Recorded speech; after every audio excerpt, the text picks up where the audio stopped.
The United States is home to a lot of different roller coasters, and with every roller coaster comes a name. Every roller coaster has to have a name. Whether it's good or bad, it has a name. Today, I want to take a look at some of the roller coasters I think have ridiculously stupid names, whether they're just bad or lazy. And then I'm going to put them in a list, count them down from worst to even worse. This video is by no means all-inclusive. I'm sure there's many other coasters in the United States that have equally or even worse names than the ones I'm about to show here. It's just, these are the ones I could think of that really grind my gears. If there's any roller coasters you think have terribly stupid names, put them in the comments below. I would like to look.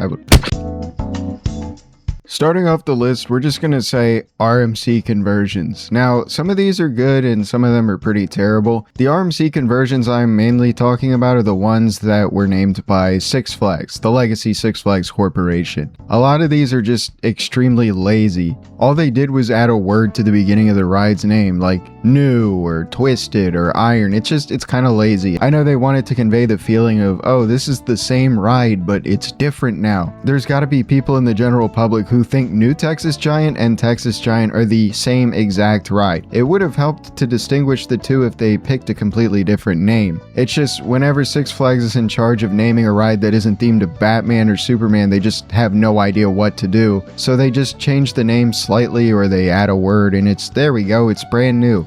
Moving on to number 9, we have Valravn at Cedar Point. When this was announced, I had no idea what this is. I still don't know what this is. What's a Valravn? I swear this is some made-up creature that Cedar Point invented for the sake of giving this ride a theme. If a Valravn is a real thing, let me know, but I highly doubt it. There's no way in the conceivable universe that a Valravn is a thing. We're getting rid of vowels now because it looks cool or something. I don't know. If you're gonna name it Valravn, at least put an E, you know? Don't cut out the vowels. Actually, you know what? Here, I have a better one. We're gonna name it Valravn, but without all the vowels. So that's VLRVN. Number 8 is Barrels O' Fun at Six Flags Great Adventure. Now, when this name was announced, I wasn't a huge fan of this one either. I know a lot of people seem to like it, but for me, it's not that it's a terrible name, it just doesn't roll off the tongue well. Hey, you wanna go to the boardwalk and ride Barrels O' Fun? Yes, I love me some Barrels O' Fun. You see, that sounds weird.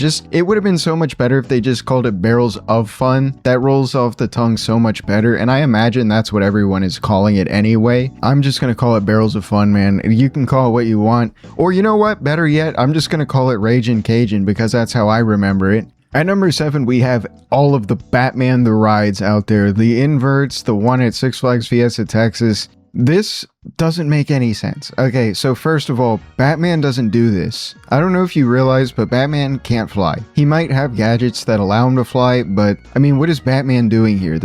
Who looked at this ride and said, yeah, you know what, that reminds me of Batman. Batman would do something like that. No, it makes even less sense for Batman the ride at Fiesta Texas. Like, what is this? What's Batman doing here? Nah, not buying it. Number 6 is Ride of Steel at Darien Lake. Now, okay, I can get it. I understand why it's called Ride of Steel. It's because they don't have the licensing to use Superman, so it's just called Ride of Steel. It's their clever, sneaky little way of saying, hey, this ride's themed to Superman, but not really. But for people who don't know that, it doesn't make any sense. You may think that everyone knows, or most people at least know, that Ride of Steel is supposed to nod to Superman in some way, and to that I say, you're wrong. Bold of you to assume that people know stuff. I guarantee you a lot of people look at this and have no idea why it's called Ride of Steel. It's weird. Ride of Steel. Yes, it is made of steel. Now, how come Predator isn't named Ride of Wood?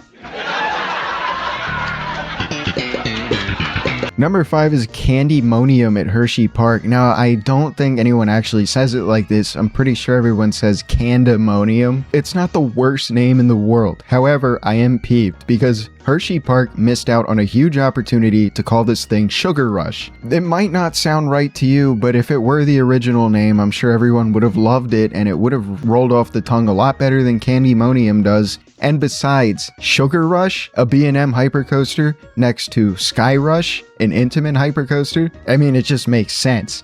Number 4 is Thunderstriker at Carowinds. Now, they should never have lost the licensing to Dale Earnhardt, but I mean, it happens. But when that does happen, make sure you have a backup plan in place. They named it Thunderstriker. I genuinely thought that when this was Intimidator and they lost the licensing to call it Intimidator, that Thunderstriker would be a temporary name for it the same way Project 305 was when Intimidator 305 got renamed to Pantherian. No, this is the permanent name of the ride, and it sucks. It straight up sucks. Thunderstriker.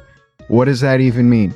How does one strike thunder? Hold on, wait a minute. Lightning strikes, not thunder. Thunder doesn't strike. It makes sounds, but it doesn't strike. So this doesn't make any sense. Thunderstriker's just not good.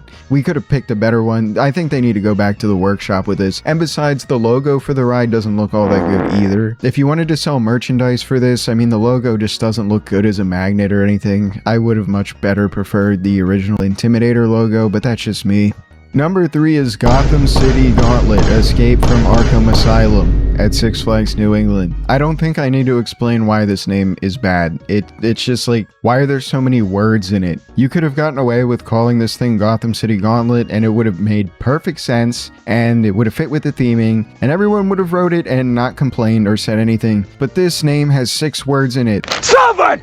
You make 7! That's too many words. This is like the longest coaster name, I think, in America besides Hagrid's Magical Motor Creek Bike. But we're talking about Gotham City Gauntlet Escape from Arkham Asylum, and this is just a ridiculously long name. It's not even a good ride either, so you have a stupid name with a bad ride. It's not a good combo.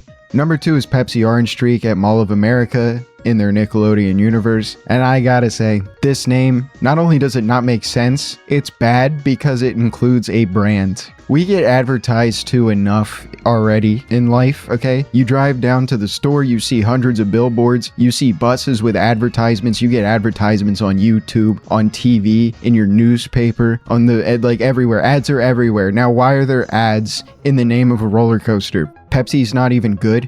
Okay, Coke is better. Second of all, it's not orange. So why is it called Pepsi Orange Streak when it's not orange? I don't even know what to call this thing because it's not orange. So just call it Streak. That's the only correct word in this name. This is egregious. Putting a brand in the name of a roller coaster. And what's even worse is that this isn't the first time that this has happened. It's not the second time that this has happened either, because Pepsi Max Big One at Blackpool Pleasure Beach, and now we have Pepsi Hyperion at Energy Landing. This is just, why is Pepsi trying to inject itself into the amusement park space when clearly they are not welcome, okay? They can go somewhere else because no one wants Pepsi. And number 1, the worst roller coaster name that I've ever laid my eyes on is the Tickler.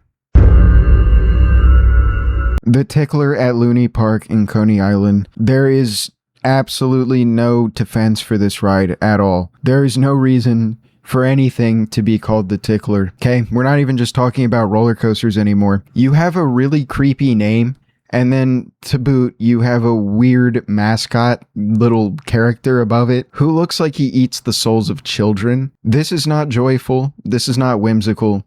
This is nightmare fuel. I don't want anything named the Tickler to go near me. I do not want to be in the same city as anything called the Tickler. I don't want to come face to face with this thing. I don't want to see this thing. Why would you call a ride this? This is weird. It's creepy. I know there's people out there who probably think it's got some value and someone likes it. Someone out there goes, oh yes, I love being tickled by the Tickler. It's such a joyful and whimsical time. No, this thing is weird. It's weird and it needs to be stopped. I think this thing needs to be packed up and it needs to be sent wherever it came from because, quite frankly, it's disturbing and I don't want anything to do with it. That's a wrap on terrible roller coaster names. If you think I left any out, please leave some in the comments below. I need that engagement. I hope you all enjoyed the video. I thought I would do something a little bit more outside the usual rankings, if you will. Plus, I'm sleep deprived, and I will see you all in the next one.